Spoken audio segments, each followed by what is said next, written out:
Damn, you guys are always naked?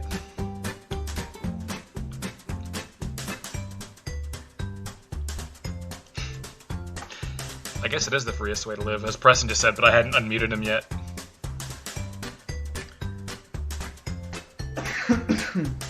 Also, Bobby, this I think might upset you, but we have someone who's actually working on creating an actual drafted theme.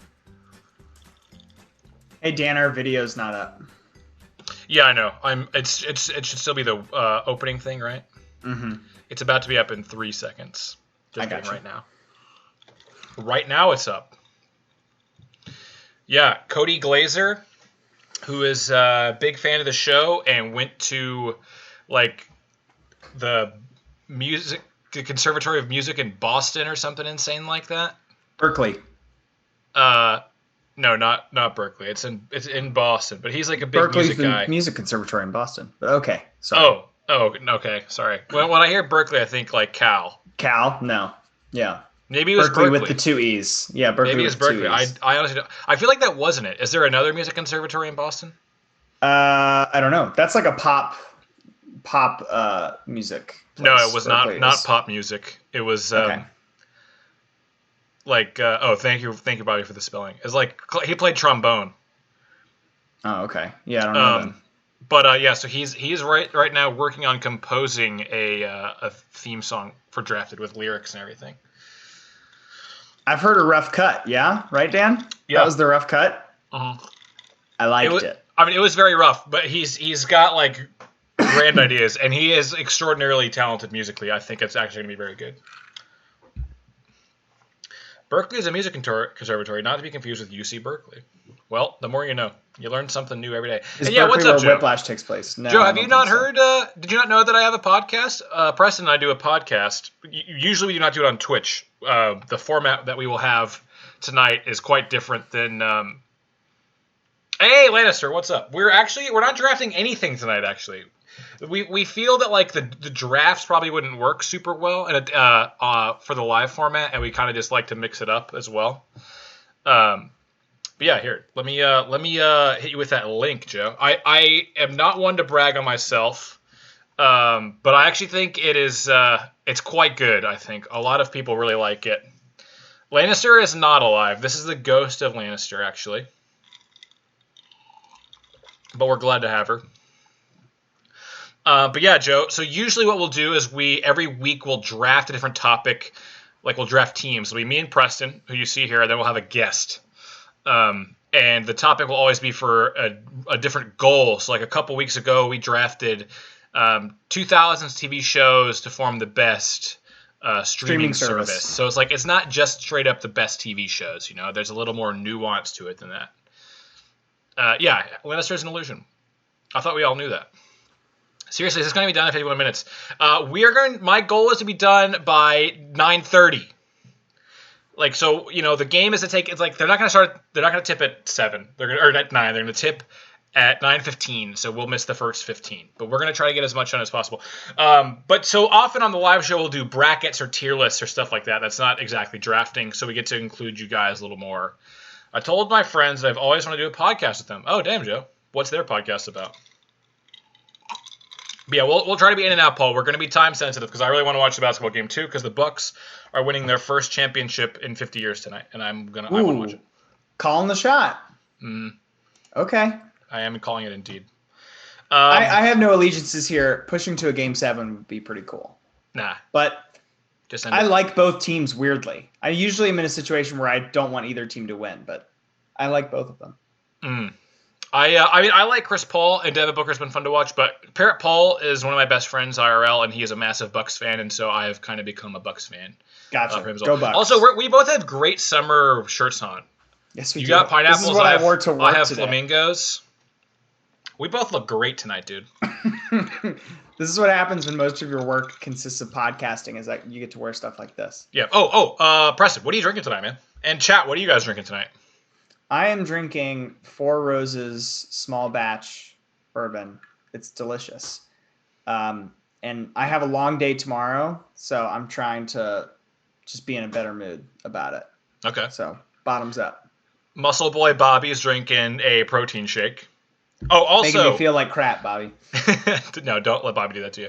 Bobby will be live with me and Lannister hopefully tomorrow night. We're gonna be playing Borderlands 2. So if I'll be back to regular scheduled programming. Yeah, he's got this. Bobby's already sold. He doesn't need any more protein. Okay, he doesn't need any more. Joe says, well, they don't have a podcast. I just think we should do one. What would your podcast be about? Would it just be you guys shooting the shit? Drinking kerosene? Jesus, Joe. Goes hard in the paint. I am drinking tequila and LaCroix, and I really don't like LaCroix. But we had it in the fridge, and it kind of like What froze and flavor exploded. LaCroix? Innocent? Is that the name of the flavor? What? Pamplemousse? Is that are they all called pamplemousse, or is that the flavor? No, I'm pretty sure the flavor is pamplemousse. Innocent is weird. Innocent. I don't like thinking about your LaCroix being innocent. What's the alternative? Like, what naughty LaCroix? What's naughty LaCroix like? I don't know. Lannister, you assured me it would take you no more than 2 hours. You were talking a big fucking game over there. Big fucking Every game. LaCroix brand says innocent. Okay, there you go. Didn't know that. That's weird though. Why do they say innocent? The more you know. Ooh. Sidetracked. By what? That's right. I'm not gonna hear excuses. Well, let's get to it. Tonight we're going to. Because you don't feel guilty drinking it. Couldn't you say guilt-free then? Innocent just. That's much better. Guilt-free is so much better. Seems sexual. Yes, it does. Lannister is drinking water like a sad bitch, she says. Nice. Damn. Rip. Big rip. Also, we should get Lannister on an episode, Preston. I feel like she'd be really good. Okay. She's super funny. I'm sold. And has opinions. She has strong opinions I'm sold. on things. Needless to say, you're drinking. It's really gross. It's very not good, Bobby. I was gonna have a tequila sunrise, and then there wasn't OJ in the fridge, and I was like, you know what? We need to get rid of these stupid LaCroix that no one else is ever gonna drink. So that's what I'm. Smash it. So yeah, I won't even contest. I had a sip and literally did the face when I first tried it. So yeah. Well, okay. Well, I think Lannister might be a little behind, but so. I mean, if you're just not listening to me, Lannister, I was gonna do a tequila and orange juice, actually in honor of our guest from 2 weeks ago, who I thought was fantastic, by the way, Britt Berkey, who we absolutely need to have back on. I've had, all of our guests are great, but I've had people reach out to me specifically about how good Britt was because it was her first time on, so it's kind of got to do a little homage. And she and the Friggin' Nerds podcast are doing their podcast thing tonight. We'll hopefully raid them when we're done. Yeah, they should be going by the time we finish. But then we didn't have OJ in the fridge, so Britt from Friggin' Nerds. Yeah, that was what she had on our episode. She had a tequila sunrise. Yeah, Bobby, she was an all-time great guest. I agree. She was really, really good. She was a hoot, as I think she would probably say. Okay, well, Preston, let's get to it. We're not drafting anything. We are going to do a bracket, but kind of a weird one. We made a bracket. Preston, I texted Preston. I wasn't in I needed kind of a break from. We've done several normal episodes in a row, and I just kind of wanted a break from that. Not that they haven't all been great and fun, but sometimes you just want to mix it up. Yeah. And so I was like, let's do a live show this week. And then he texted me. I think shortly after that, he's like, hey, I want to talk about my 5 favorite video games of all time. And I was like, okay, let's do it. So while Preston is sharing his list, why don't you guys think about what your top 5 video games are so you can tell us? Because I know, especially Lannister and Bobby and Joe, if Joe's still here, big video game guy. Parrot Paul is. I don't know. Mad Gat, a big video game guy. I don't know if Adrian is, but I feel like he probably is because he's friends with Preston. Adrian is, yeah. And Adrian sent me his 3 choices. Really? I can get into those a little later to shout him out. Yeah. Okay. But, nice. One of them is Borderlands, which you do stream. To give another quick plug for that. Oh, that's one of Adrian's favorite games. Yeah. Nice. And you know what? Adrian. If I had played Borderlands in the prime when he was playing it and we played it together, I would imagine it'd probably be higher for me because I've tried that game several times, and I think the issue is I always play it by myself, and that's the problem. I need to play it with a co-op group. So we're playing Borderlands 2, Adrian. Me, Lannister, and Bobbity are all playing it together. I had never played it before. It's my first time, but I have had a lot of fun with it. And his other two were Fable and Dragon Age. Okay. Specific games out of that series, but I think probably just the series in general. Well, I'm really excited for you to share your list, Preston, because Preston sent it to me ahead of time so I could make a bracket for it that chat will run through. But I don't think I've played a single game. No, that's not true. I started to play one game on Preston's list and didn't like it that much, so I stopped. Yeah. So I'm very curious to see what chat thinks of the what the games. We're going to get to that. So part of the reason I wanted to do this is because I wanted an excuse to narrow it down to my 5, because I play a lot of games. I actually keep a running list on my phone of everything I've tried. And if I've tried it, I give it a little check mark and it goes into like a new bucket. But I have every game I've played in the last 5 years, like saved to a list. Wow. But narrowing everything down to 5. This is in no particular order, by the way. So we'll start with one of the older ones is relative.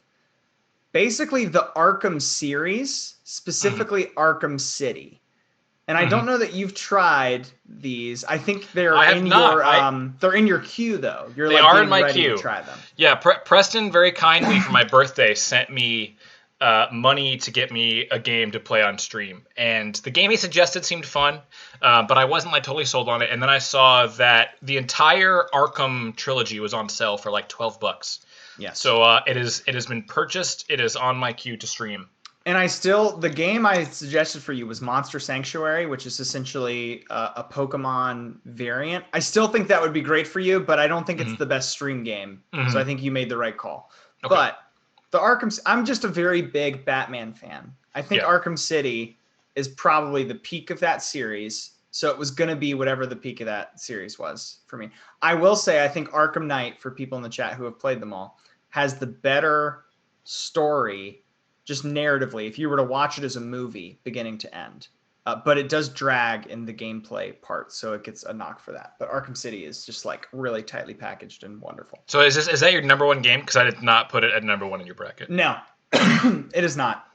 I think my number one game of all time, and I think this is some recency bias, I think it's Hades. Hades is probably the only video game I've ever played where I played it for 40 hours, and I put it down after 40 hours, and I said I would not change a single thing about any of that. It is so perfectly good, start to finish, like no perfectly question. Good. Perfectly good. And what's really weird about it is I picked it up because it came recommended from some friends, and I played it for like 2 hours, and it didn't stick with me, so I put it away for like a year, and then I picked it back up and tried it again, and I played it for 40 straight hours. Like Lauren was deeply concerned at how often. But did you say 40 straight hours like you didn't sleep? Not 40 straight hours. On my wedding day, around lunchtime, I needed to relax a little bit. And the dudes left to like go pick up their suits or something to go get ready. In the hotel room, I played Hades on the TV, and I had a completed run of Hades, from the first world to the last boss fight, and cleaned all through. And that was like my 12th completed run. That was the most difficult completed run I had on my wedding day. And I swear that was a good luck charm. But that's what I did. Well, that remains to be seen. I think that says a lot. I think that says a lot about like what your favorite game is. It's like, oh God, I'm getting married in 6 hours. What should I play to help me chill out? And it was Hades. Yeah, I know Bobby loves Hades. I know Rhyology Boy, who is not here, I don't think, also really, really loves Hades. I've never played it. I have a sense of the kind of games you like, and I'm not sure that one's for you. Yeah. But it's so incredibly good Hades, that if you look at it and you're thinking about it, then I would give it a try. And yes, we're talking about Hades. Hey, 16, thank you for the hydro. Oh, I actually need to hang on. Biology, we're talking about Hades. It is perfect, start to finish. Rhyology Boy heard the Hades bat signal and came running. And yes, hey, what's up, so hot. It has so much sexual energy in that game. I love it. Perfect game, agree, says Rhyology Boy. Mm-hmm. Okay, so now we're going to move to the next game in my top 5 where I have the most hours logged of any of my top 5 games. Mm-hmm. And yes, I did just say I played Hades for 40 hours. So that's not that much, though. Serious we do still call him 16, no. Parrot Paul. And Roger Boy says everyone is so hot. Yeah, Preston, you got to drink too. Well, we're drinking alcohol though as well, but I did just drink water. Do I need to drink water, or can I drink my alcohol? I think you got to drink water. It's hydrate specific. Can I go get it? Yeah. Yeah, we still call 1616. Hey Steph, how's it going? I apologize, Steph. I feel like I know several Stephs. If I'm not 100% on which Steph you are. Dapsauce trying to pass that abomination as alcohol, shaking my SMDH damn head. Yeah, I mean it's fair. I feel like I'm back in my early college days, like where you just drink literally anything, you know. I'll be no comments on hours played for games. LOL Hades. LOL Hides head and shame. Oh, Hides head and shame. Yeah. That's fine. The game that I have most hours Steph. played on. What's up? The game that I have most hours played on, and actually it's like hard to track how many hours it is because I play it on Switch, PC, and Xbox and PlayStation, is Rocket League. I have so much time into that game. I started playing it when it came out, like 2015. And it has never gotten old. Like, I still play probably once or twice a week, and I've done that for 5 years. I mean, it's just insane. Like, when I was thinking about this list, I looked over it for a while until I thought about just the longevity of that, of thinking like, wow, it's this very simple thing, but it's this simple thing I have not been able to put down for that long. So Rocket League's on there. So I've played Rocket League a few times. I find it prohibitively difficult in the entry barrier. Yes. And You're too late. You were too late, like 6 Yeah. months after it being released. Like, you had to kind of get in relatively quick. Yeah. Or you're going to come in and people are jumping over your head. You have no idea what's going on. And the first time I played, I did not play online. I don't think I've ever played online. Maybe I have. Like with people, like co-op against people online. But the first time I played, I just played against people that had already played it. And I hated it so much. No, that Steph is not the guest. Steph is just a member of the friggin' nerds army. But that was Britt. Britt was our guest a couple weeks ago, who we were just talking about earlier. Yeah. But so it was miserable. Like, I hated it. I can see the appeal, and I've actually had people that have like, hey Lila, hey John, thank you, man. You're the first person to say that. I've been like begging for compliments about basically like shaving all my hair off, and you're the first person to actually do so. So thank you, sorry, John. Dab. Now I feel bad.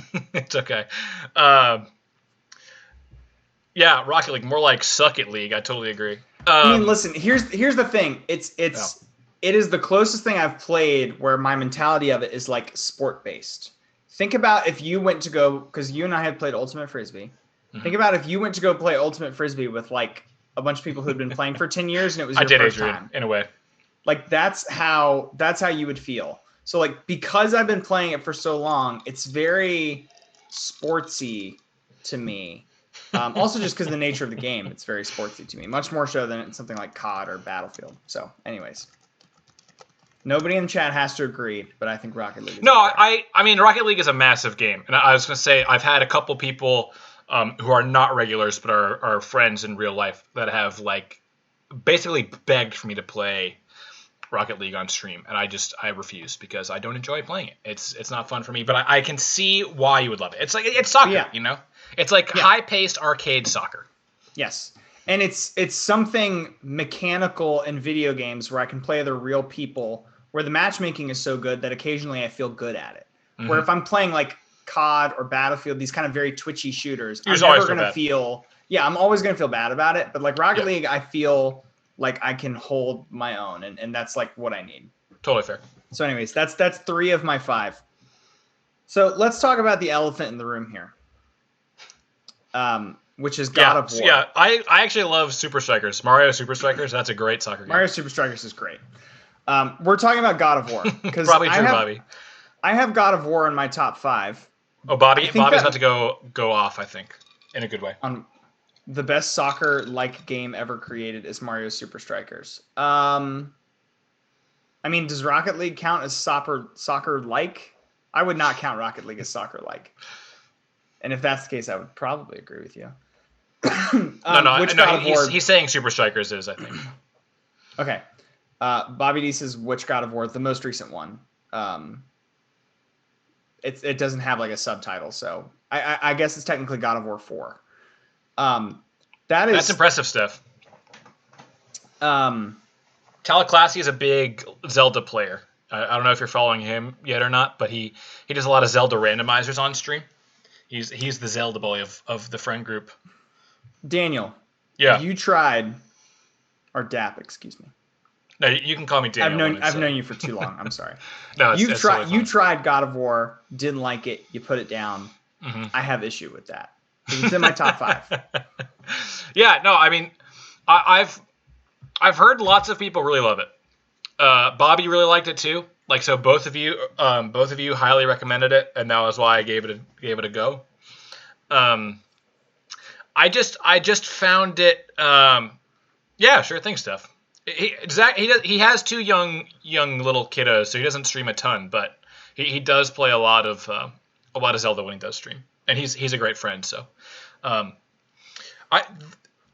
just found it very, like, I found the combat very repetitive, it felt like the levels were all, like, I get that they didn't want to be too hand-holdy. But they that's so true, Adrian. Yeah, I was going to say that. He pretty much nailed it there. I get that they didn't want to feel too hand-holdy, like, this is the way you need to go. But it felt like every level there was a very specific way I needed to go. But they tried to, like, blend it with an open-world feel. And I would get very frustrated because I was like, I feel like you're trying to make me explore this whole world, but there's also very clearly a specific way you want me to go. And I can't figure out where the fuck I'm supposed to go. And so that was very frustrating for me. Can I ask you how far you got? Like, how many hours in did you get? I'm just curious. Probably like 3 to 4, I would guess. Okay. Because I don't want to be one of those guys. If I come at you and I say, "Oh, on the 10th hour mark is where it really hits a stride," I'm sending you home because, like, that's a game should not take that long. I did not get hung up in those first couple hours. It was probably the opposite for me. That first encounter with the stranger at the door is, I think, one of the best things. And that part was very fun. And then like you immediately leave that and then get back to like boring drudgery. I felt, and I don't know. It just wasn't enough to get me to stick around for the next one of those. The gameplay hook. I gotcha. Yeah, essentially, like, thank you, God of War is like formatted in a way of, it's like, we have these 6 like big story points we need you to get to, and we just need you to find a way to entertain yourself in between those different little blocks. Mm-hmm. I think it does that really well, but I could see how that would like turn some people off for sure, because it's not constantly like throwing a new hook at you all the time, and the combat is repetitive until you get into an upgrade system and you're like, oh, this new stuff I've unlocked is like better and all that other stuff. So I get it, but for me, it's still up there. Raj, I did not see your. Dad, you look very good. You look very good with your haircut. So I am not gonna make a joke about how you look like Jeff Bezos, billionaire space daddy. Ooh, thank you, Raj boy. I appreciate that. My God. Okay, I want to hit my last of my top 5 here. And I'm kind of curious what chat thinks about this, because I don't really have any friends that played it. I didn't know a single person that played it. I just like found it on Steam one day and just tried it. And it's XCOM 2. XCOM 2 Same, is Steph. I fucking love Horizon Zero Dawn. I'm playing that right now. I just played it last night, actually, for the second time. I had hang-ups on Horizon. I just can't get through it. I've given it my all. I'm like 8 hours in and then put it down. I gave it the old college try. Oof. XCOM 2 is the last of my top 5. It's like a top-down, chessy, like move your chess pieces around the board, but it's a shooter kind of thing. So I had never heard of this game. Lila says that they played XCOM 1 and lost my favorite sniper and rage quit. Haven't been back since. Damn. Yeah, so here's the thing about XCOM is I got to it so late that by the time I started playing it, everybody had modded the game. So I went and like looked at guides on like the best ways to play. One of the things that makes it really cool is you can import characters and then it will randomly seed them throughout your playthrough. So I imported like 70 people I knew in my real life. Daniel's in there. Adrian's in there, who's in chat right now. Like a ton of people are in there. So then like, yes, like my wife who's in the game will get captured by an alien and I'll lose her. But then she'll get replaced by like somebody else I know who's got this whole nother skill tree of abilities and stuff. I think if you play it like that, it's very fun. And there is like a permadeath element to it that can turn some people off, but that's what makes the stakes feel like super intense. That's what makes you stare at a turn for like an hour before deciding what you want to do. So I love XCOM 2. I do want to go back and read Bobby's comment on God of War. I love how it weaves this really complicated yet tender story of fatherhood with Norse mythology, and yes, amazing graphics, some of the best on PS4. I will say the game looked very, very good. I definitely liked that. And I was intrigued by all the mythology stuff, too. I mean, that seemed like a very cool premise. The actual gameplay part of it, I had basically zero fun doing, apart from the one fight. And even the fight against the guy was a little frustrating. I feel like I'm maybe just not good enough at games to like enjoy that game. Maybe that's part of it. I hammered the difficulty down a little bit to make sure I wasn't like raging against the combat. Maybe I should have lowered it a little bit. Well, I still 100%ed it, which I still found super satisfying. All right. Adrian says, I loved Horizon Zero Dawn, but I fucked up. I left some side missions DLC for after the game without realizing that as soon as you finish the final main mission, it auto ends. I didn't play it all again just to find the super suit. Wait, that's not true, Adrian. Tell you? That's not true. Like, the way the game ends, after the game ends, it resets you to right before the final fight. So you can always go back and do this stuff. So I hate to break that to you. But you didn't need to start from the beginning. It reset. That's weird. Did you play it on PC or something, maybe, Adrian? He played it on PS4. Okay, that did not happen to me when I played. It's very strange. All right, I have a ton of honorable mentions that we can just like. So Preston is going to give his top 5 with some honorable mentions video games. Lila, I'm going to give a top 5 with some honorable mention board games, and then we're going to do a bracket: board games versus video games to see what the best game is with chat. Yeah, it's probably not going to work at all because I feel like no one's going to have played both. But yeah, Risk is not in my top 5 board games. I'm sorry, Adrian. It's not for me either. Okay. I'm going to start with the honorable mentions that people have heard of, which is the BioShock series and Super Mario Odyssey. Super Mario Odyssey was probably the first one out of the top 5. It's probably like number 6. And then the BioShock series is somewhere between like 7 and 12 or something like that. BioShock Infinite is my favorite out of the 3, I think. But those are my 2 honorable mentions that everybody's heard of. Those are more that are on my queue. The BioShock games. The BioShocks? Mm-hmm. Yeah, great for stream. People will want to tune in to see how you react to different stuff going on in that game. But both of those games are fantastic. Or all 3 of them, I mean. Okay. And Shadow of War is a AAA game, so I'm assuming people have heard of it, but it's the second game in the most recent Lord of the Rings games that came out. That was one of the ones I had heard of. Preston, I asked Preston, like, he gave me a whole list of his honorable mentions. I was like, can you give me 3 of them to put in the bracket? And he didn't really do that. I feel like I probably should have put in Shadow of War instead of one of the ones I did pick. But one of the ones, I did pick just looked really cool, so I put it in. And I thought it'd be cool to have like a totally indie game in there. So yeah, Sporkle Quiz. Hey, Hutch Jr., what is up, my dude? The thing about Sporkle Quizzes is you guys would all see it on such a delay, you wouldn't be able to help me. I feel it's true. Definitely not. So those are the AAA games that are in the honorable mentions.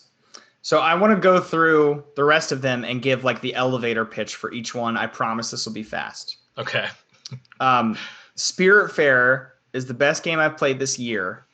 It is Stardew Valley, but you're dealing with souls in the afterlife. It is incredible. It is unbelievably good, and you can probably find it for like $7. Spiritfarer. Wait, which game is this? Spiritfarer. Okay. Dude, that is in the bracket. It's so freaking good. Okay. Into the Breach is chess, but with soldiers. And it's amazing. It's very simple. It's very slow. It's perfect for Switch. if you have a Switch. It Takes Two is a co-op game that came out this year. The narrative of that game is awful. It's terrible. It's weird. It's very weird. It's very weird. The narrative is what prevented me from playing it initially. But if you have a significant other or somebody in your family or your life that is not as into video games as you are, this is now the game that you should use to get them into video games. There is no doubt about it in my mind. It is perfect for that. Did you get that from Girlfriend Reviews by any chance? Yeah, but I agree with them. I mean, they took the words right out of my mouth. But like, I played it with Lauren, who's my wife, who has played played games in her childhood. But like, it is a perfect game to introduce. Yes, Tallahassee, even your wife could be a gamer girl. All right, don't say things like that to Tallahassee. He can't handle it. Okay, It Takes Two. Two I'm going to shout out real quick are on the Oculus, which is the VR headset. The first one is Echo Arena, which is Ultimate Frisbee in space. If I had more people in my life that play Echo Arena, it would be in my top 5. There is no question about that. The only problem I have with this game is I don't know a ton of people who play it. But it's Ultimate Frisbee in space, and it's one of the best video games I've ever seen. It's so addicting. It's so fun. What game is this? Echo Arena. It's VR. It's VR only. Oh, that's the problem. Okay. I've never played a VR game. Oh. I'm going to bring it down when I come see you. Oh, yeah. And we'll test it out a little bit. The other VR game I have on here is Pistol Whip, which if you've heard of Beat Saber is a VR game that's like rhythm-based. Oh, okay. I've seen it. That's the one where they hit the boxes with the lightsabers. Where they hit the blocks. Pistol Whip is that, but it's an old arcade-style shooter like you would play... those old like Resident Evil games you play in the arcade for $0.25. Pistol Whip is that, but to the rhythm of music, and it is addicting. It caused me to lose a lot of weight because it's really like hard and I'm moving around a lot. It's a great exercise game, so Pistol Whip is on there. You'll love to hear that. The last game of the honorable mentions is Slay the Spire, which is the best roguelike deck building game ever made, and the roguelike deck building genre is one that I probably play way too many games in. Like, if there's a developer who their first ever try at ever making a game is a roguelike deck builder, I'm probably a sucker. What's a roguelike deck builder, Preston? A roguelike deck builder is when every time you die, you start back at the beginning, but you unlock new perks and you keep making runs. And every time you're running through the story, campaign, the boss, the ladder, whatever it is, you're adding more things to your deck and you're kind of creating synergies as you go. But then as soon as you lose once, it's back to the beginning again. There's something about that genre that just like, I'm just like constantly playing it. Like even if I'm like watching a movie or something that I've already seen, just to have on in the background, I'm going to bust out one on the Switch and just like play it on the couch. Is that like Returnal, asks Spirit Paul? Returnal is a roguelike. It's not a deck builder because there's no cards, but Returnal is a roguelike in that when you die, you go back is like to that the too, right? beginning. Yes. You'll notice a lot of the games on my list are. So what's a deck builder video game? Because I have a deck builder board game in my top 5 board games. Yeah, it's exactly the same. Because I know which deck builder you have, and I won't ruin it because just I know you and I've heard it's amazing. But Jesus. Deck builder games are like every time you beat an enemy, you add something that's more powerful into your deck of cards.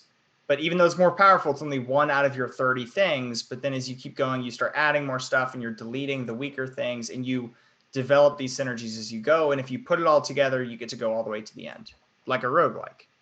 But when you lose, you go back to scratch. So anyways, Slay the Spire is the best version of that.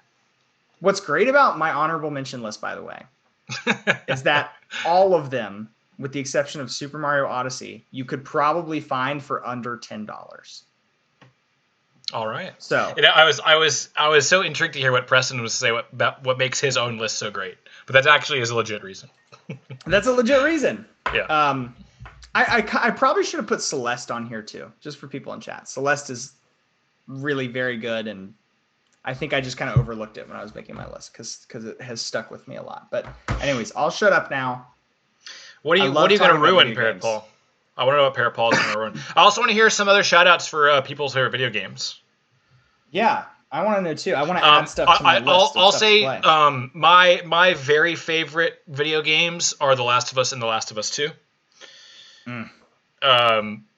Beautiful storytelling. I enjoy the first one more, but I think the second one is actually better storytelling and a better use of the video game medium to tell a story and make you feel certain ways about things that only a video game could do. So like I really balk at the whole, like I feel like a lot of people will call those games, oh, Super Mario Sunshine for the GameCube from Sue. Great choice. Odyssey's Great better, choice. Sue. I'm sorry, I hate to do it to you, but Odyssey's so much better. I played them both. Great game though. I mean, you have to like Mario does a good job of like making all its new like the next game better. It's like the newer ones are going to be better, but it's not Sunshine is a lot of fun. But so a lot of people will say that playing The Last of Us is like playing it's like a movie. It's more a movie than a video game, but I completely disagree with that because both of them totally take advantage of the medium. It's not cutscenes with you playing a video game, like doing random game stuff and then watching a cutscene and seeing a story unfold. It completely takes advantage of like a gamer's relationship to a game that they're playing and uses it to improve and tell the story. Can I ask you a question about The Last of Us 2? Yeah. My concern about trying it, because I have not played it, is I have heard one criticism that always bothers me with games, weirdly, which is the story. Sounds good. We've talked about this, Bobby. I'm totally down for that.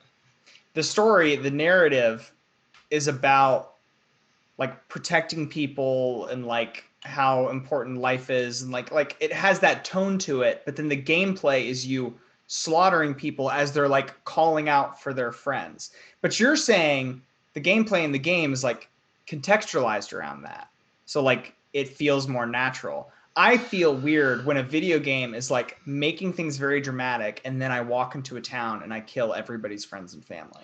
So okay, so it's hard for me to answer this question without giving away too much. I also heard those same criticisms. I already know most of the narrative plots, but I don't want you to give it away to Twitch. Yeah, I don't want to give it away for chat for people who might play it. I highly recommend it. I think everyone should play this game, especially if you played the first one and enjoyed it.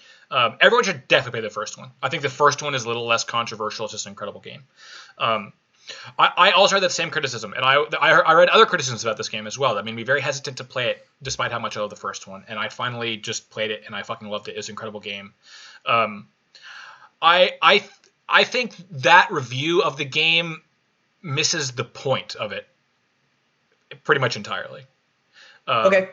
I do. Because the point is the flip.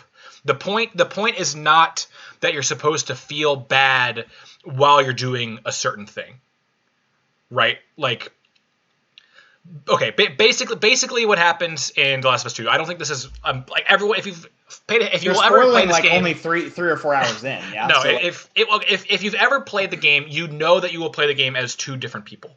Mm-hmm. Okay, like that's like the big gimmick. That's like the big thing, right? So like you play the first half of the game as one person, the second half of the game as another person.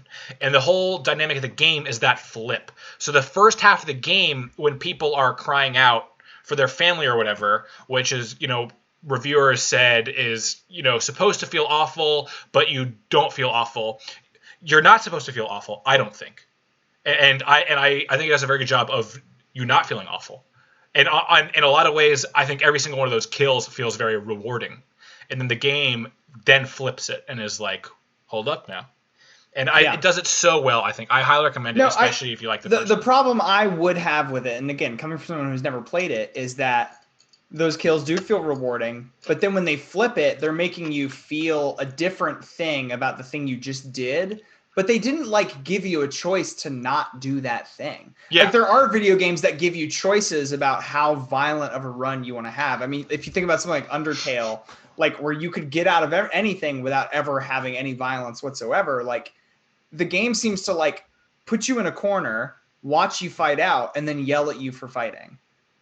That's the criticism I've heard. That it does not yell at you. It is not lectury in any way.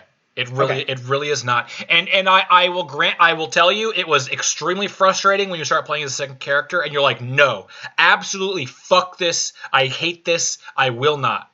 But then you keep doing it and it totally maybe you have to fight through that or maybe not. I mean, like, I think the game is fun enough that like you don't really have to fight through that feeling. You just kind of begrudgingly do it. I think you have to play it. I think you do have to play it, and even if you dislike it after, like, you can come to that opinion, but I think you have to play it and, like, experience the stuff that the game makes you experience, because it's incredible. Okay.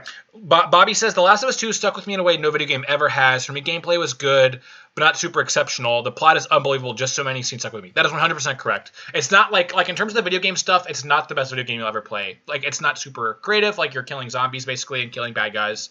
But it's true. Like, I think I cried at least 3 times playing Last of Us 2.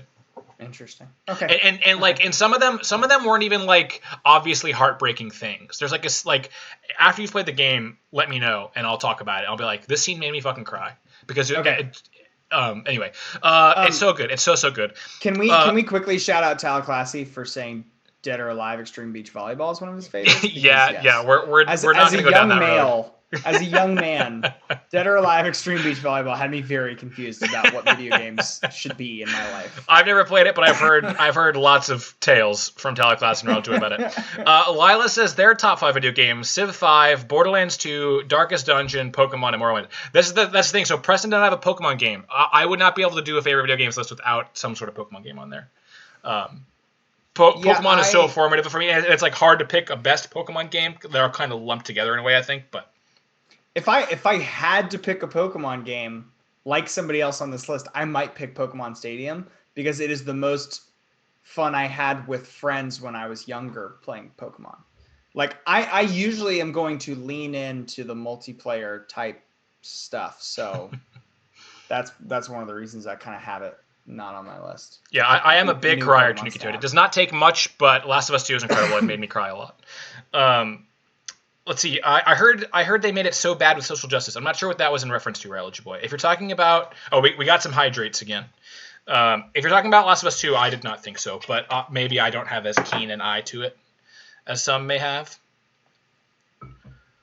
I definitely know just from being on the internet that most of the backlash to Last of Us 2 came from people mad at the studio for being like quote woke or whatever, and like that's the kind of stuff that makes me mad. So I don't want to like use the internet to draw my conclusion on it. So I think I just need to play it. I play so many games, I can add it to my list.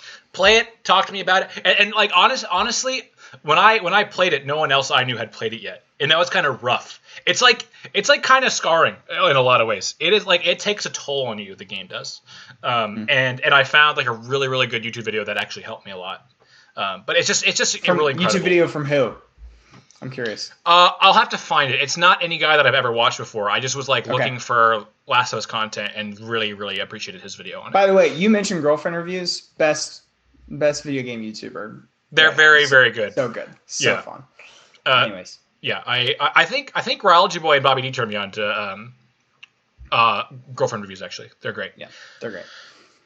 Oh, okay. I see what you're saying, Ryology Boy. Yeah. It's every single bit of backlash I've read about The Last of Us 2 was bullshit. Just two online fuckboys who don't get it. Yeah, I think that's mostly true. I mean I do think there is probably validity into not liking certain plot decisions.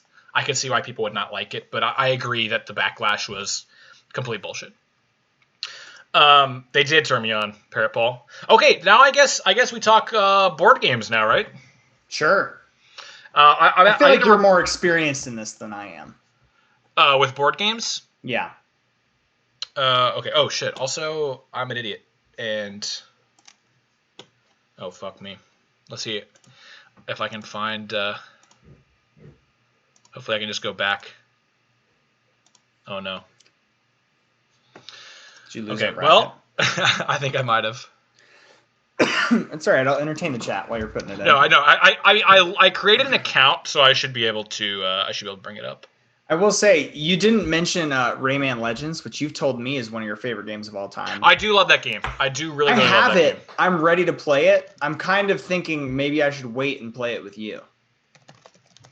Yeah. We should play together. We should totally play together. Okay, for sure.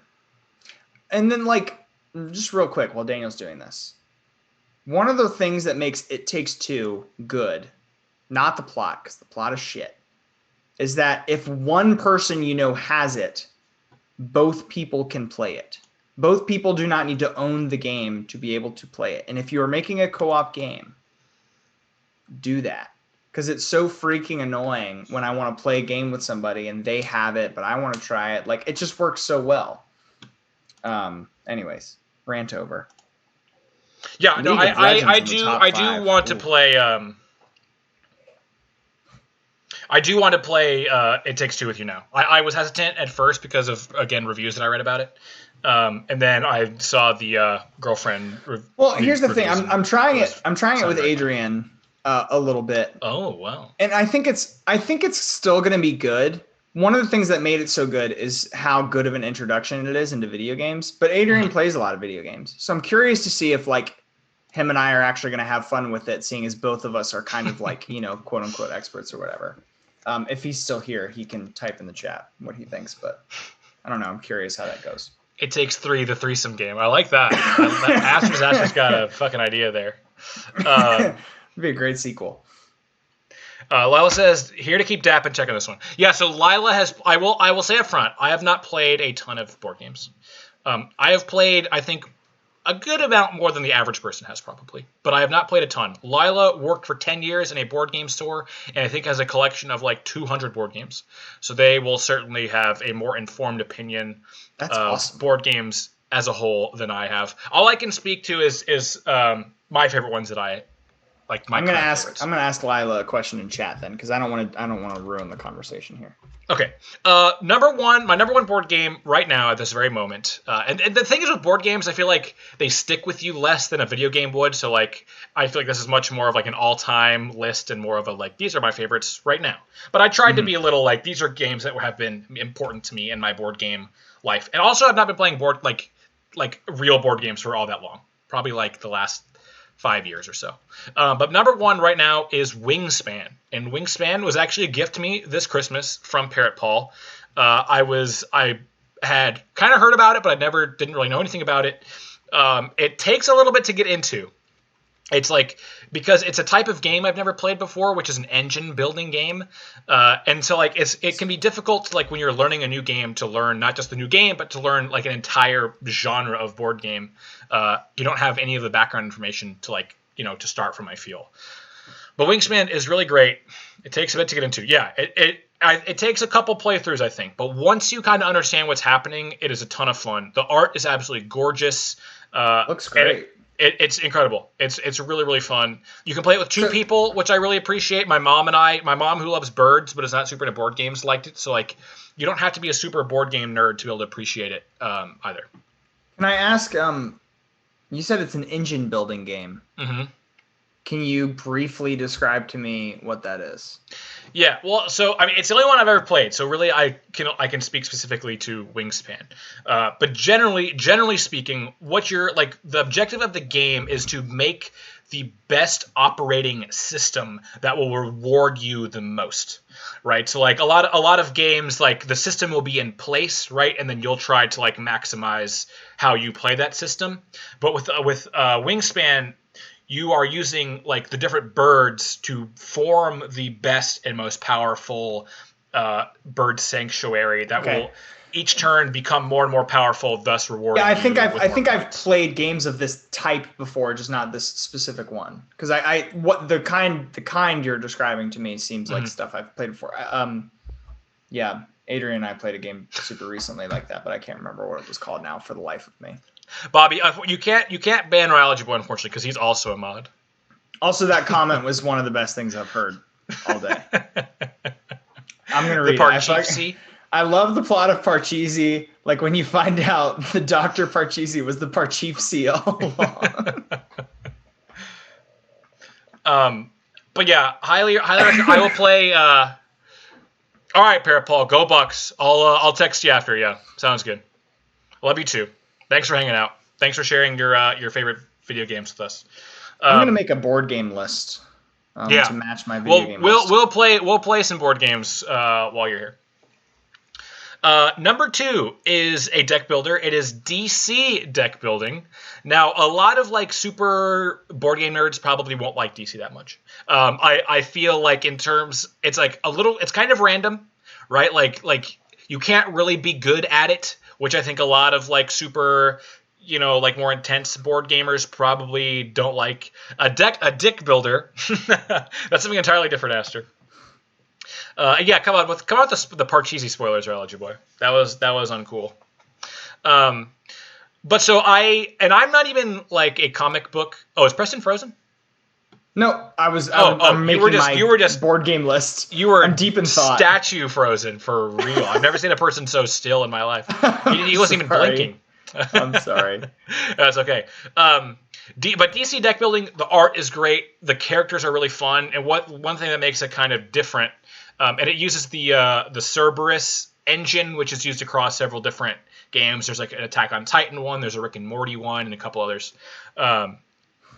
But it's like what makes it like I think kind of unique is like everyone is a different superhero. And so every superhero interacts with the cards in the game differently. So like every person will be trying to get different types of cards, and it's just a very rewarding game when you have a really strong turn. It just feels good, and the art is really cool, and it's cool to kind of play with all the DC superheroes. Me and my friends play the shit out of this game. My friends texted me earlier today. It's like, can we play DC and watch the NBA Finals game? I was like, I would. This is exactly what we did for Game 5. I was like, I would, but we got to do the drafted show. This is the one you're going to bring up that I'm the most shameful for have not played because like I think you will fucking love superhero fan, and I'm a huge deck builder fan. You know what? I'm working 3 jobs right now to make some extra money. I'm fucking buying DC Deck Builder. Well, you will give it a try before you buy it, I would say. How am I going to give it a try? You're so far away. You're visiting me at next month. I am visiting you. Okay, DC Deck Builder is like a B-class deck builder, in my opinion. It's almost a straight Ascension reskin. Many other deck builders were more innovative and interesting. I preferred the Marvel Legendary Deck Builder to the DC one. I think that's totally fair. There's a Marvel version? I do not like the Marvel version, personally. But there is a Marvel version. There's a Marvel version? I totally get that, Lila. Like I said, it's like it's not like the gamer nerds game. You know? It's like it's just not that. It's much more casual. And it's just it's a casual, fun gaming experience. I wouldn't ever go to like a person who has 200 board games to be like, hey, we should play DC deck building over potentially other deck builders. But with people who aren't necessarily into board games as much, I just have a lot of fun with it. The Marvel version does take much longer to set up. Yeah, and like my experience with the Marvel also was like the cooperative, which I didn't like as much. But yeah, I don't know. I like the quick, casual nature of it, and I just like the art. Like that's. Sometimes it's all it takes for a game to be fun, you know. Number 3 is another simple one that I would is not going to be at the top of a board game 100 list at all because it's a dice rolling game and dice are totally random and there's not a whole lot you can do about it, but it's very, very fun. King of Tokyo is a game where you and all your friends are different monsters who are fighting, trying to kill each other and be the king monster that rules over Tokyo. And there are several different versions of it and boosts of it. No, I totally understand that. I respect the snob. Maybe some of us are B-class board. Exactly. I'm a B-class board gamer for sure. But I also respect that. So I'm trying to be, aware of like the snobby board gamers, and I totally respect them, and I hope to one day ascend to that. And in some regards, I am. But in other ways, I'm definitely not. Yeah, drag my ass. But yeah, King of Tokyo is great. It's I think it's better with expansions. Expansions, like one of the complaints that I have is that in just the base game is that you don't feel like the monster you are. Like there isn't really any difference other than like my piece looks like Godzilla and your piece looks like King Kong. Like it doesn't feel like you're Godzilla or King Kong. And there's an expansion that adds an element to the game that makes them play differently, which I like a lot. And there's also a collector's edition, which I also have, which is cool. It allows you to evolve, and it kind of changes some of the dice rolling mechanisms to make them a little more balanced and fair. So King of Tokyo is a ton of fun. Another very simple one that you can pick up very quickly. And it's just a great fun game. And it's really, really fun when it gets down like the last 2 people and you're trying to roll the most punches to see, who kills who. It's just a fun, intense game.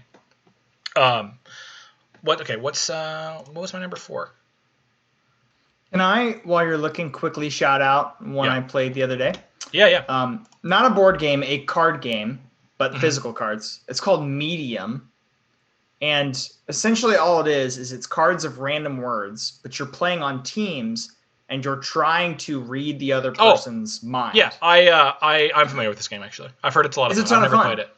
I love it. It's great for like families, like people who all kind of know each other a little bit. This is the one where you're trying to play them all in order, right? Yeah. Well, and it's pretty tough if you don't know the other people in the room, because you have to be able to kind of mind meld with people and be like, oh, well, my word is ocean and her word is toothbrush, so we're both going to say this thing. Oh, you're thinking of something different. Okay. Well, we're both going to say this thing at the same time, and if that person's a stranger, that's not going to be fun. It's tough, but, yeah. I love Medium, and it's like super cheap just because it's cards of random words. So there's another game. There's another game that's all numbers. And the number, I forget exactly what the numbers are, but it's like you will have to skip numbers, right? And you're not allowed to communicate at all in any way with the people you're playing with, and you have to play the numbers in order and play through the whole dealt deck. Prefer Queen's Book? Yeah, that's true. I do too, Aster. Okay, number 4 is my favorite party game, which is just a fantastic game. It won Game of the Year at the very competitive German game show in 2018, I want to say, and that is Just One. And Just One is a game where everyone is cooperative, which is one thing I really liked about games. We've not talked about Hanabi yet. Hanabi is too hard for me. My brain is not smart enough for Hanabi. Pokemon drinking board game? Wow, that would be great. But Just One. No, Adrian and I play that every year. That's why he's saying. Wait. Oh. So we have essentially it's a board that somebody made years ago, and it's like Game of Life, where it's just one track you follow until you win. But every time you stop, it's like you're stuck in the cave with all the Zubats. Take a drink until you roll a 5 or 6, and that's how you get out. Oh, that actually sounds like a lot of fun. It's just like a Pokemon themed drinking game, and it is. That does sound like fun. Yeah, fucking damn Zubats making us all alcoholics. That is basically the name of the game. Everybody gets stuck at the Zubats, and then you can't get out. Okay, so the thing with Just One is everyone is working together. Everyone is going to take turns taking cards from a deck and flipping it out without looking at the card. They show it to everyone else. There are 5 words on that card, and the person who's it picks number 1 through 5. Everyone else has a little mini easel that they will write a single word clue on. And everyone will do this, everyone who is trying to get the one person to guess. And then the person who's it will close their eyes once everyone has written their single word, and everyone else will show each other the words they wrote. If anyone wrote the same word, then those get deleted, and you don't get to replace them. You miss those clues. So you're trying to think of something that is a good clue that no one else will also give, that will then help the person get the word. And so you're all working as a team, and it's not complicated. It's very simple, but like the mind game of it is very fun, and it's very rewarding. And when you think of a really genius clue that you know is going to get your person to get the word, and you also know no one else is going to say, it feels so fun. Great game. This looks like very much my shtick. Yes, I'm definitely going to try. It's like I said. I mean, I like the genre of game that I have played the most in my life is party games, and this is easily my favorite one, I have to say. What is, Daniel, the name of the game where you had us play on a Zoom call, and there's a board of words, and one person gives a clue that's like Codenames. I got the physical version of Codenames to play as like a party game. That for me is like, this looks very similar. Kind of like a similar vein. Well, so it is similar, but you remove the competitive factor from it, which I think is great. Like you're all working together. Like I do like Codenames a lot, but I have had experiences where it's too competitive, and that makes it kind of a negative experience for me. But like in pure gameness, Codenames is an incredible game. I totally agree. Codenames is very good. But I'm a very competitive person, and I play with some also potentially toxically competitive people sometimes. Yeah, Sue says Codenames is great, and I gotta say, the only time I played online with people, I played with Sue, and she's too good at it. It's not as fun. Lila, my top 5 board games: Twilight Imperium, 3rd edition, 7 Wonders, Twilight Struggle, Trajan, flick them up. The only one of those I've played is 7 Wonders, and 7 Wonders is very good. Twilight Imperium is a game that takes like 12 hours, so I don't know that I'll ever actually play it. 16 again with the Hydrate, Preston. Good lord. Adrian says he's seen uncomfortable domestic arguments during Codenames, and I think everybody just has to know at this point he's calling me out, but I appreciate it. Drew and Eric, Bobby. Drew and Eric. Okay, my next game is another dice rolling game that, again, I think will not hold up well to like a more critical board game, because again, it's a dice rolling game, but it's probably the game that I've played the most with my group of friends. We played it to death. Like, people don't play it as much anymore. I still think it's very fun, but it's Bang the Dice Game. It is a dice game version of Bang, which I've actually never played, but it's more of a card game. But basically, it's a hidden roll game where also you're all characters that are based off of actual Wild West characters, and the characters let you do different things, and then your hidden roll will determine your win scenario. And so there's a sheriff, a deputy, villain or outlaws, and a renegade. Where is the trump the game of? Is there a trump the game? Bobby wants to also bang all of his friends to death. I think a lot of people would probably not like Bang, some of the nerdier board game crowd, but if you have the right group of people, it's a ton of fun. Hidden role games are kind of that way, where you need a group of people for like that you feel comfortable with for it to be good. We played Werewolf a lot in college, which is a big hidden role game. This seems in sort of the same genre, except it seems like you actually have a hidden role and then can do things. Unlike Werewolf, where you get your role and then you're just basically trying to hide it the whole time. Right. Well, so that's one thing that I really like about it. Is like sometimes it can behoove you to hide your role. Sometimes it can behoove you to reveal your role and be like, just fucking kidding. I'm a fucking bad guy. Other bad guys, let's fucking kill the sheriff right now. Let's fucking do it. And like with the group I play with, it's just a lot of fun because like it's a lot of bluffing and trying to convince people, like with a lot of table talk. Like you have to appreciate a game that kind of is inducive to table talk, which I can understand some people wouldn't like very much. But I think it's a great game. You play it very quickly. I think that's a different Bang, Hutch Jr. Different kind of Bang. But yeah, I really like Bang a lot. I totally understand that like the snobbiness people are probably not going to like it as much. That looks but so personally, fun. I had a lot of fun. I've always had a lot of fun with Bang. And then some of my honorable mentions are Dixit. I really like Dixit. Dixit is a game where Dixit is also kind of has some similarities to Codenames. Oh, nice. Okay, Lila. I was afraid when you said LOL Bang that you weren't going to like it. But yeah, I've always had a lot of fun. Dixit is very cute. It's really great art. It's kind of like Codenames, but I think a little less combative because there's not a team aspect. But it has the same, like, you need to think of something clever that will get other people to understand what you're trying to convey to them. And so in that way, it's similar, and it's a lot of fun. I love the art of it, and it's kind of just like a cutesy, less competitive version of Codenames in a lot of ways. Oh, Sue just learned about this game. She just leer-butted about this game. The direct game related to Dixit Bobby got me for Xmas. Let's hear about it, Religy Boy.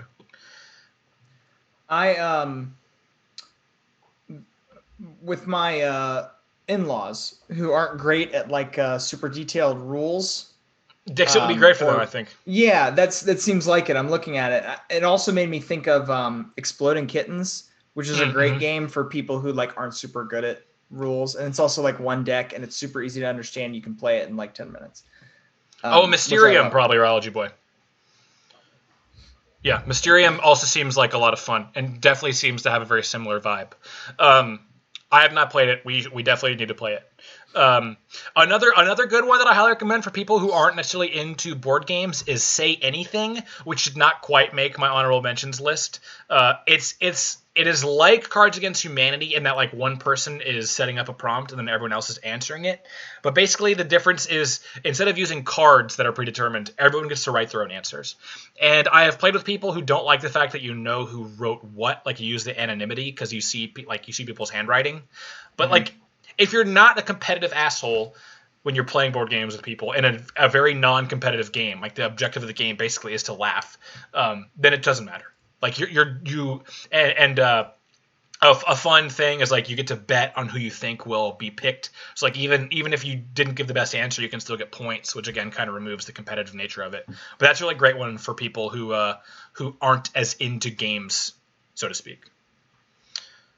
Who's not a competitive asshole at board games? I really try hard not to be. I really, really try not to be. I try to enjoy the game for the game, you know?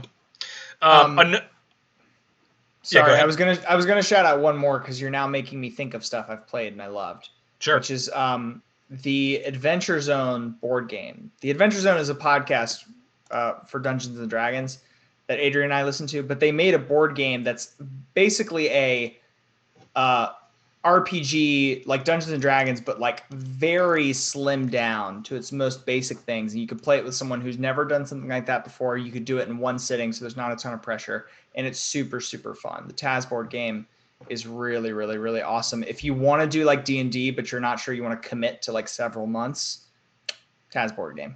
That's exactly what you need. Nice. Okay, I like that. And then my other two, just real quick, are Pandemic is really, really great. It was one of my first experiences of people playing together against the game, and it's a real challenge. Like, it's real easy to lose. So it's kind of a good entry into, like, you know, you don't always win at board games. Sometimes the game fucking kicks your ass, and it's really just a great game. It's a great problem solver where you might not be able to solve the problem, and in that way it's very rewarding when you do. And it's really fun to just kind of work out, you know, what is the optimal play here with your friends and try to not fuck it up. No, pandemics are not fun. Pandemic is fun. There used to be an Castle old, Panic is fun too. I like Castle Panic. There used to be an old mobile game called Plague Inc., which looks kind of similar to Pandemic. This again, out of all the ones you've said, seems very much my vibe. Pandemic seems like is you're awesome. trying to optimize and kind of outplay people that are around your geographic sphere a little bit. It seems very much my vibe. Yeah, I've heard Pandemic Legacy is incredible. Unfortunately, I don't really have the group of people, I think, that would like be into playing that with me. I feel lucky enough when I get them to play Pandemic. But you know what the differences are? Well, so Pandemic Legacy it's elongated. Like, you play it over several sessions. There's like seasons of it and stuff. So it's all one long campaign, basically. That seems tough. Yeah. Plague Inc. you play as the Pandemic the board game. You try to prevent 4 pandemics. Yeah. Oh, that's much more wholesome. Plague Inc. got really dark real fast. Yeah. Okay. Thank you, Lila. That sounds much better. I wouldn't call it wholesome. It's probably just a different kind of challenge, you know. Telestrations. Somebody in chat recommended. I actually don't think I've ever played Telestrations. Is it not similar to Pictionary? Because Pictionary is an all-time good one. Yeah. Looks very classic.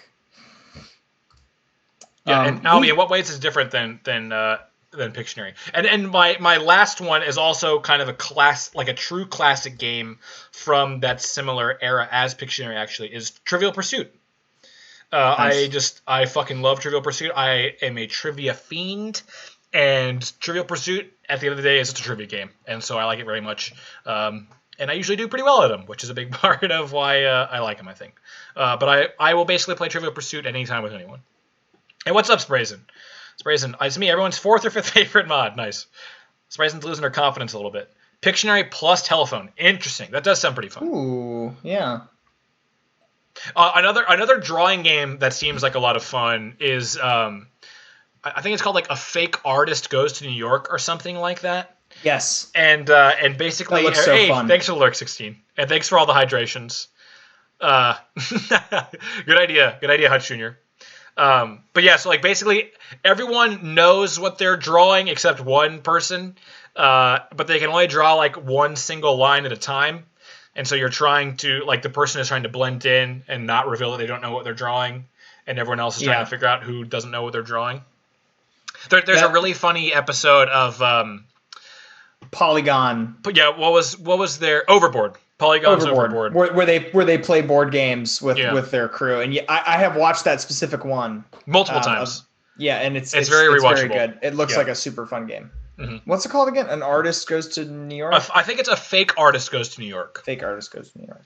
But basically, you don't need to buy it. You can just make it yourself. Like, you can make a punch bowl with all the different clues, and then have your easel or whatever. Like, you don't need the game to be able to play the game.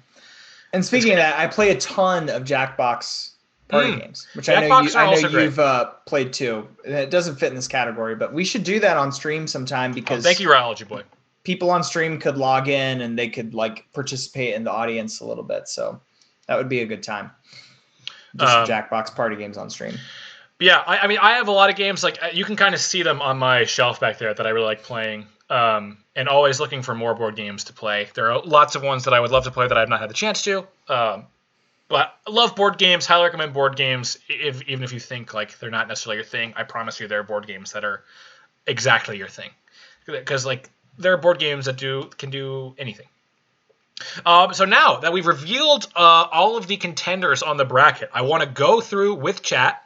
We don't need to like labor these, I don't think, because it's weird and wacky anyway. We're gonna go board game versus video game and figure out which one is best. So let's do that right now. Boy, that's weird. This is gonna be contested. So I feel like we can see well enough behind chat. I want to be able to keep chat visible on the stream. But so our first bracket matchup here is Hades versus Dixit, and I feel like this is very strange. I have like no point of reference for this. So Lila says Dixit, and Bobby says Hades. It's Hades. Oh, Lila, shit! It's Clash of Titans. It kind of is in a way. Let's Lila. Can you do just a super quick 1 minute long poll or any of the mods? Poofy, what's up? Which game have you never heard of? Yeah, does Dixit have overly sexualized Greek gods and goddesses? I don't think so. No, there are probably there are cards that would probably evoke Greek gods, I would say. Interesting. The Butto game, 100%. But yeah, okay, there we go. Just like a super quick one. So get your votes in ASAP. No dilly dallying here. Guys, Hades is one of the best video games ever made. If it loses to a board game, I'm going to be very upset. Wow, what a video game board game snob. Preston saying video games are better than board games. Wow. Wow. I'm just saying, Dixit was 8th on your list. Yeah. And Hades was 1 on my list. That's really what I meant to say. I've not played Hades, but I would probably just, out of respect for Preston, probably vote for Hades on this. Yeah, gotta be.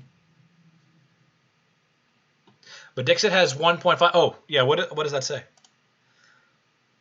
I can't even. Over 1.5 million games sold. How many games has Hades sold? That's a lot. I'm gonna look that up. Let's see. Probably less than 1.5 million.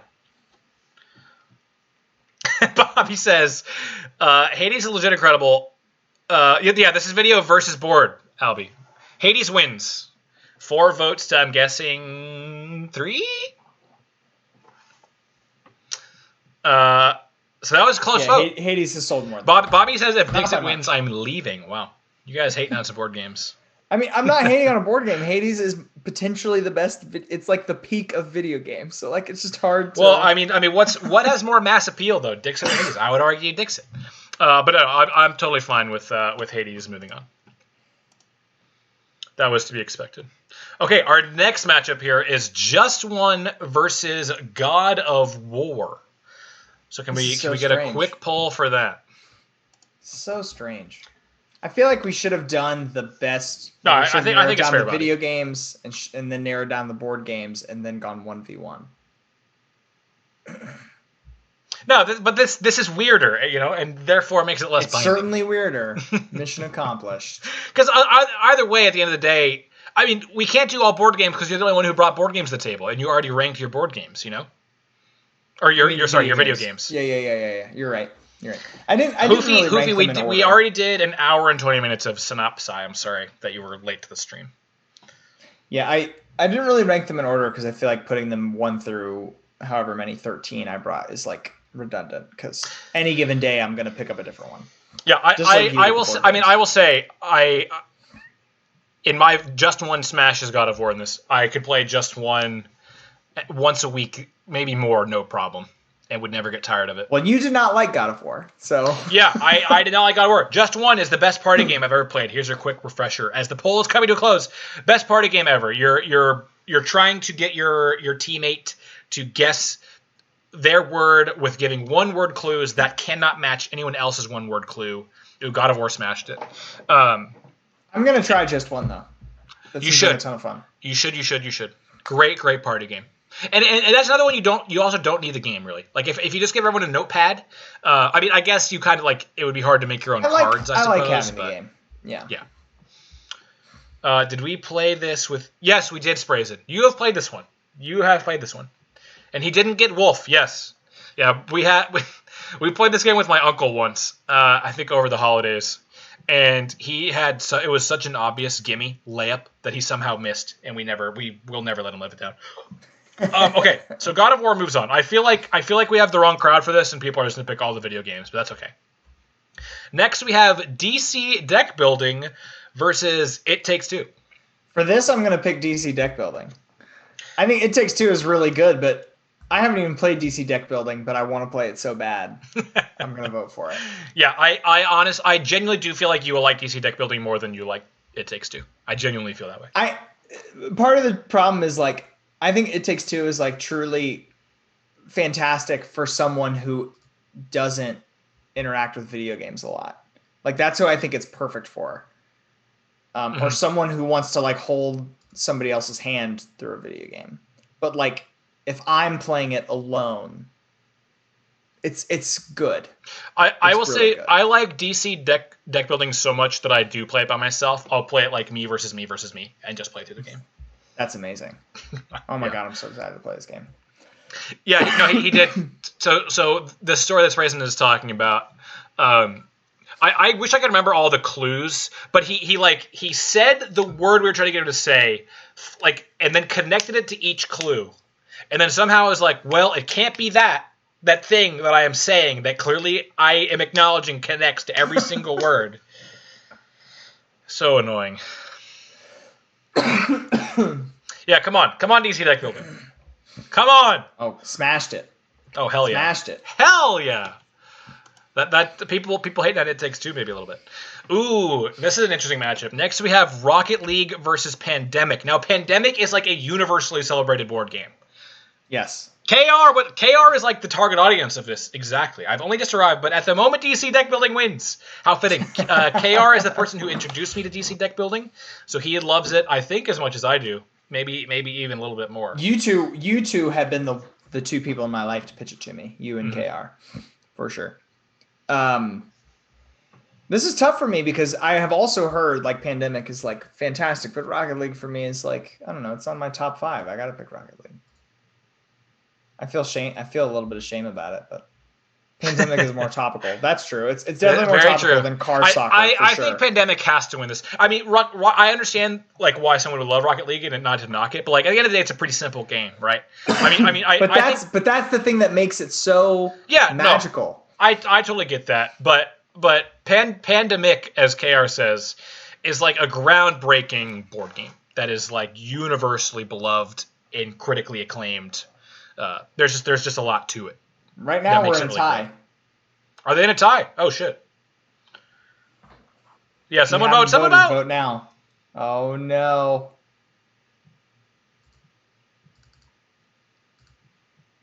Oh, we ended. Okay, well, Albie, which one did you vote for? I will give this to Pandemic if you want, because I'd like to see more board games go through. Great analysis from Hoofy. Oh, Google, I'm not talking to you.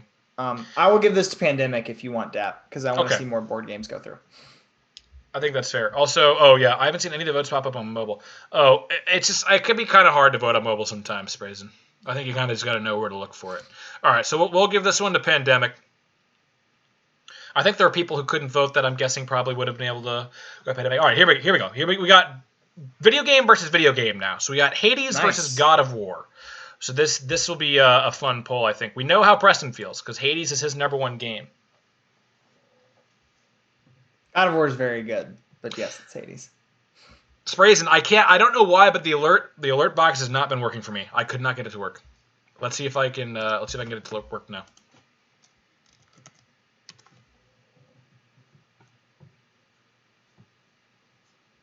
While the pollsters poll. Oh man, it's close right now, guys. It's got to be Hades. I'm curious because there are people that I know that have played both of these games and love them both. Ryology Boy and Bobby D specifically.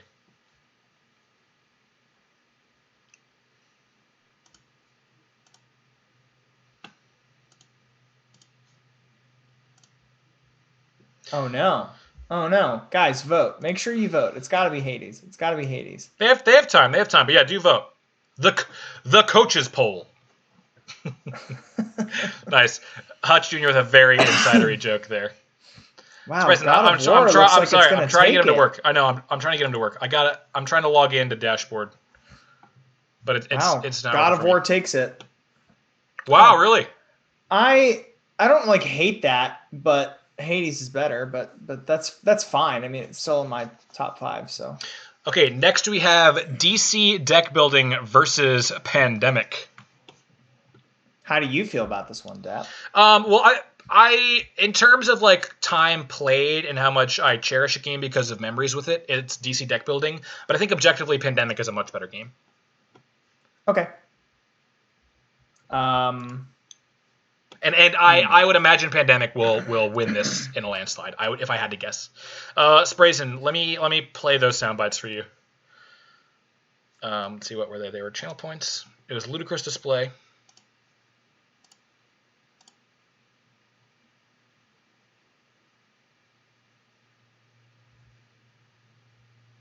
Nope, it still didn't do it. All right, hang on. Wow. Pandemic up 6-0 right now. Yeah, it does not surprise me. Oof. I don't know why they're not working. I don't know why it's not working. It's not even working for me in the test. So maybe sound alerts is just down. Sprayson probably doesn't know how to do this, but Lila, could you redeem Sprayson her points?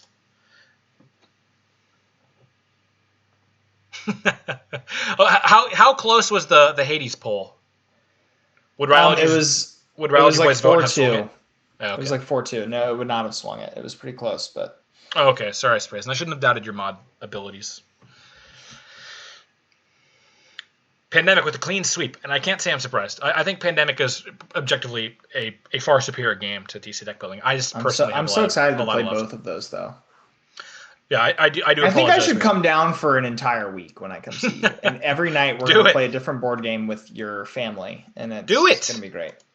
Absolutely do it. All right, so Pandemic wins. Next, we get back here to video game versus board game. We've got God of War versus Pandemic. What an interesting and great matchup. I feel like these are both probably pretty similarly acclaimed, I would say, in their both respective like game spheres. of the year kind of things. Mm-hmm. Mm-hmm. Huh. If I had to guess, I would say probably Pandemic is a little higher in the all-time pantheon than God of War is in video games. Like if you're thinking about like somebody making an all-time list of both of these categories, you think Pandemic would be higher? I think so.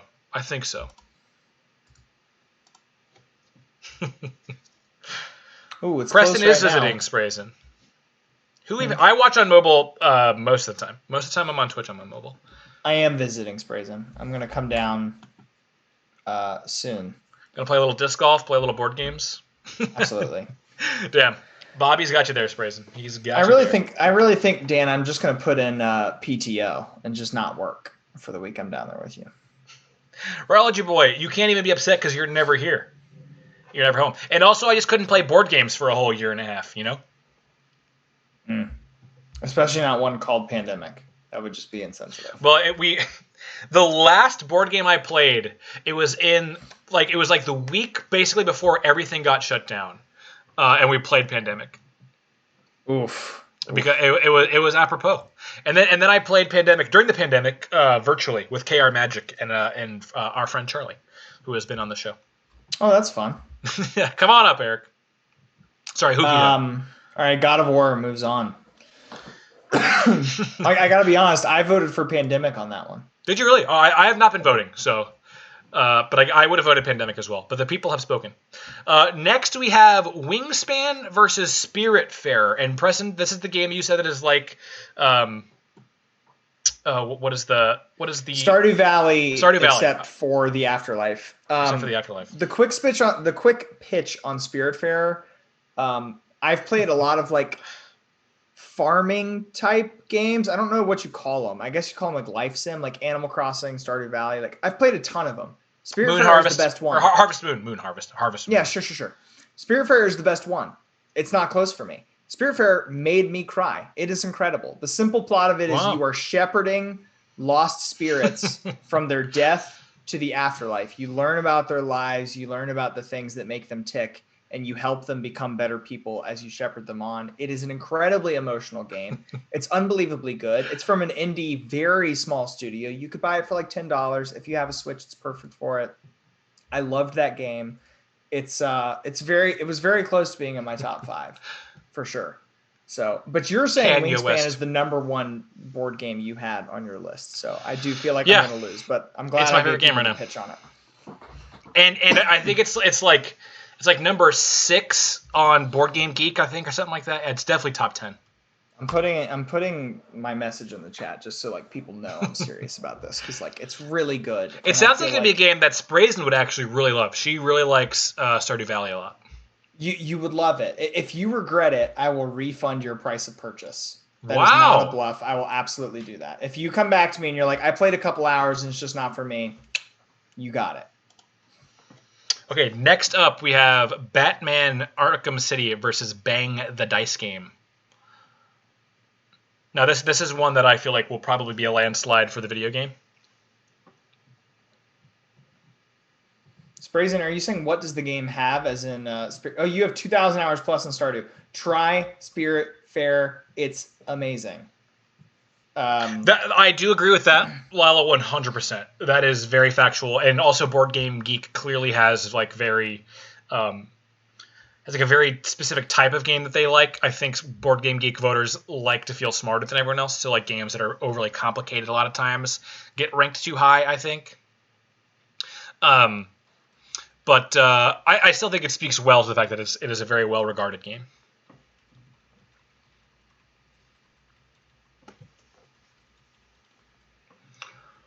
Stardew is. I feel like a lot of people like Stardew, Bobby. Stardew is great. Just because it's not your kind of game, I think it's regarded as a pretty good game. Maybe just not your type of game, you know. Man, that's actually the best burn I think you can get on Bobby. I'm sorry, you're such a hateful and bitter man. Damn. That's like being the better person, but in a really toxic way, you know? I pity you. I hope you find help. All right, we're getting less participation in the polls right now, but Arkham does take the win. Next, we have XCOM 2 versus Trivial Pursuit. Now, I have to admit, XCOM 2 sounded very odd to me. It sounded very strange. This is just going to come down to basically, do you like trivia board games or not? Because I think a lot of people aren't going to be familiar with XCOM 2. Trivial Pursuit is a classic. Like, XCOM 2 is very good if you like that kind of thing. Trivial Pursuit is good regardless of the kind of person you are. So it should be Trivial Pursuit here. Saying as the person who put XCOM 2 in the bracket. Yeah, I don't know, Bobby. I thought Hateful and Bitter was pretty damn good. I'm not going to lie.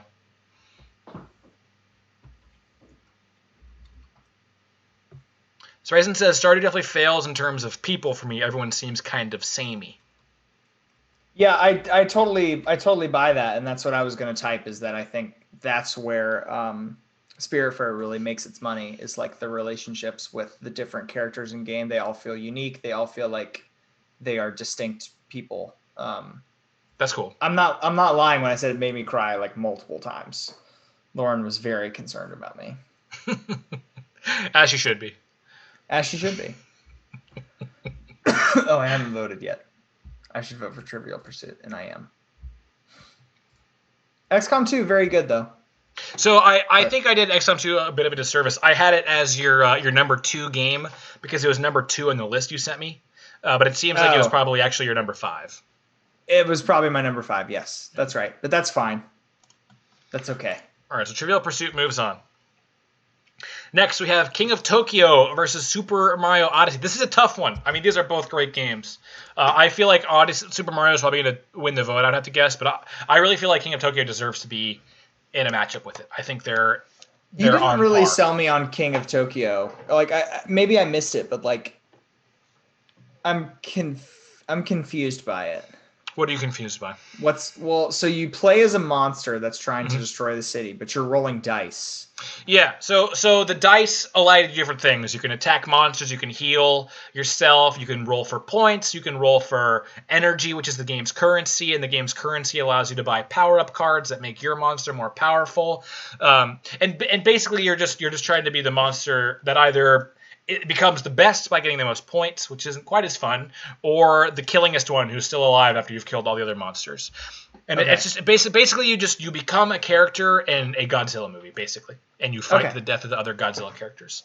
That sounds fun.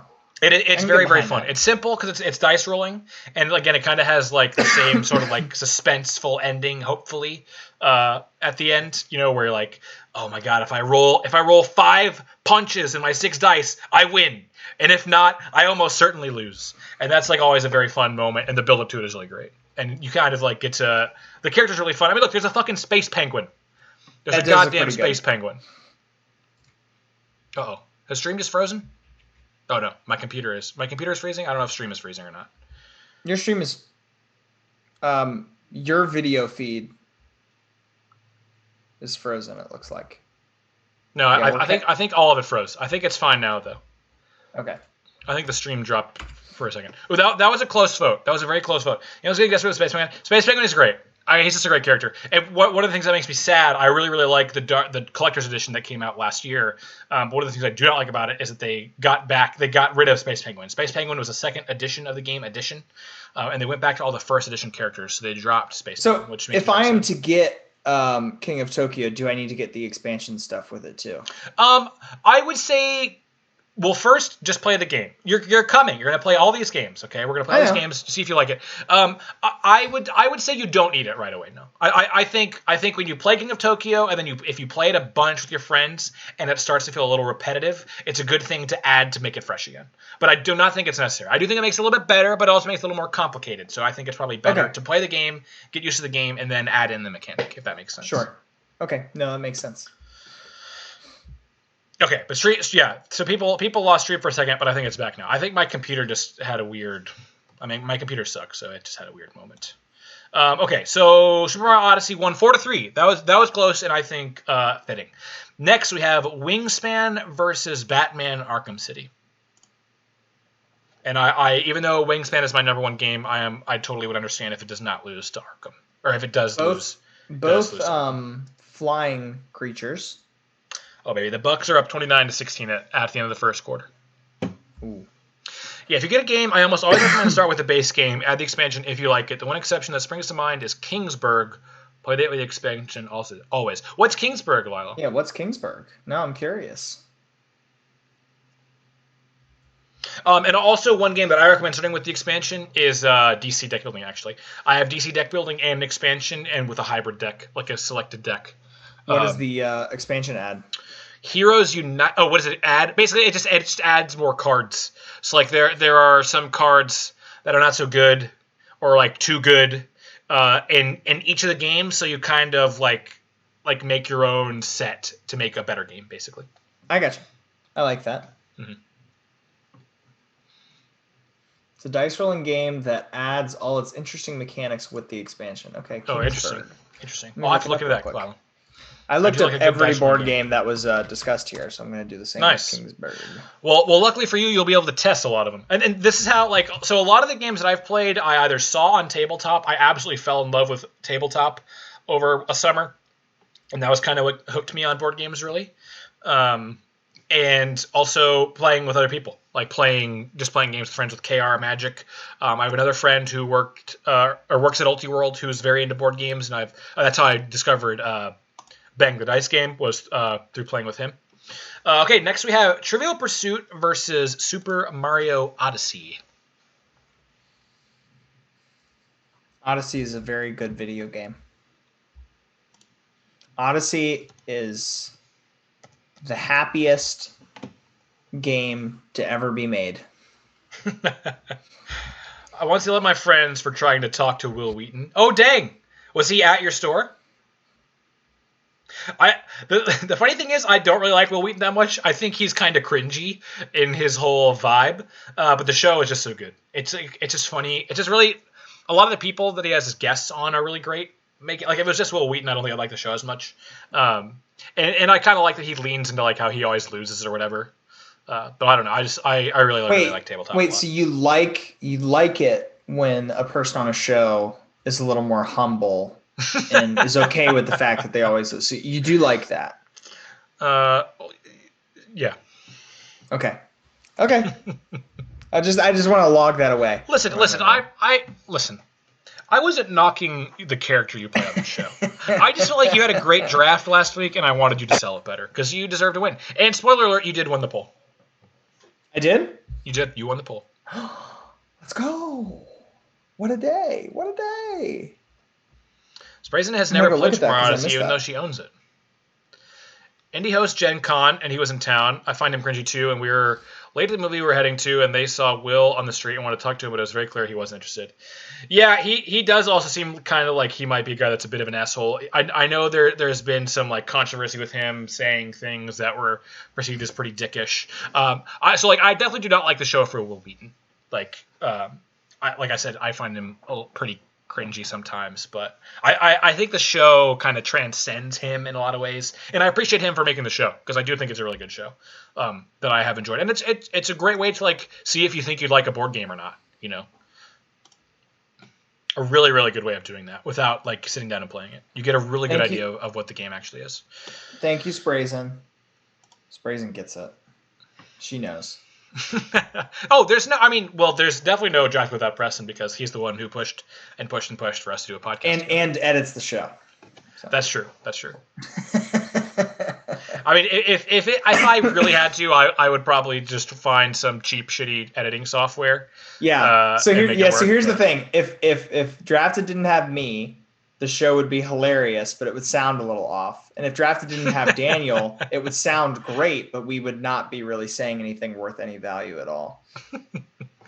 That's basically the reason Drafted is funny is because of both of us and because of our guest. I think we bring on good guests. We have a really good eye for guests. And we have a great chemistry. I think we play off each other very, very well. And we're very good friends, so we love each other and we know how to make each other laugh. And I think that's a big part of it. It's like we make each other laugh. If we make each other laugh, we're going to make other people laugh. You know what I mean? Yeah. The polls already have good. I just hate you. Yeah, this is all a big con. We're like Jamie and Adam on Mythbusters. I was mandated by a court to do community service, and I'm writing Drafted podcast off as community service. Yeah, somehow. we're Jamie and Adam on Mythbusters, where like we're work colleagues, but that's it. And as soon as the show is over, we'll no longer see each other ever again. Professional relationship only. That did make me kind of sad. I mean, I wasn't really that surprised. Ooh, Wingspan with the clean sweep. That's I even voted for Wingspan here because I love Odyssey, but you hold it in such high regard. All right, here we go. Here is the championship for the best of the favorite board games and video games: God of War versus Wingspan. I'm so curious to see how this one goes. I really thought Odyssey was going to win that last vote, and I would not have been upset about it. This should be Hades versus Wingspan. That's true. Then it would be 1 versus 1. Basically, what the people are saying right now is like Daniel is right and Preston is wrong. This is a problem. This is what happens when more of your friends watch the stream and less of my friends do. that is true. I mean, we do always stream on my channel. I need to overweight it and give Adrian like 6 votes to appropriately weight what's happening. Oh yeah, I don't know. Did Lila set it so that you can vote with channel points or with you should have set it so people could vote with bits. Ooh, that's interesting. Bobby says this absolutely should be Hades versus Wingspan. Yeah, I'd say I am surprised God of War beat Hades. No, it's okay. It's okay, Lila. I think it is a much better democratic reflection to not have the channel points or the bits. Adrian, you would like Hades, and you could probably get it on Xbox for I don't know, $20 right now. I thought it was a Switch exclusive. I didn't even know that it was on other consoles. Oh no, definitely not. It's on all platforms. Wingspan wins, but it was a close one. People voted for the last one. So Wingspan Hades available on Xbox in August, by the way, for those of you. So get on that. So there you go. There is our winner. Wingspan takes it. The best game of the favorite games. And it is a great one. It really is a great one. Yeah, I'm excited to try that. I think we should wrap up. We've already shot over our goal not by a ton, but a little bit. And I really, really want to go watch the basketball. And I feel like Preston probably does too. And I'm sure some of you guys want to as well. Well, how do you all go about thinking? If I can make a suggestion, why don't you do the raid? And since you want to go back and watch the basketball, I'll hang out with the people at Friggin' Nerds if we're gonna raid them. Okay, yeah, we're definitely gonna raid Friggin' Nerds. We love Friggin' Nerds. Hoofy, so what Preston said, he wanted to talk about his favorite video games. So he had his 5 favorite video games of his life, and then 3 honorable mentions that we used as well. And then I have my current favorite board games and a few honorable mentions. And then we kind of mashed them up head to head in a matchup. But yeah, we're gonna go raid Friggin' Nerds. Thanks all to y'all so much. Channel points are $8. Yes, Brazen, that is correct. But thanks to you guys for hanging out. This was a ton of fun. This was so much fun. I really, really enjoyed this. Talking, like, it wasn't really drafted at all. I mean, we did a bracket, but basically it was just us getting able to talk about stuff we like, which was a fun change of pace, I think. It seemed like you guys enjoyed it too, because you were pretty active in chat. Thanks, Bobby. You guys make it great, honestly. Like, a drafted live stream would never ever work without chat. So we used to love you guys so much for coming and hanging out and sharing your opinions with us, shouting into and telling us how stupid we are. Yeah, it would suck. It would not be fun. And it'd been a long time, so I'm glad we were able to do it. But we're gonna go raid Friggin' Nerds right now. They're awesome. We love them. I know you guys love them too. You at least love Britt because she was a fantastic guest for us. Please stick around if you can. Yeah, stick around for the raid. Use those DAP raid emotes, but be sure to tell them it's a drafted raid as well. And we will talk to you guys next week with a normal show. Bye.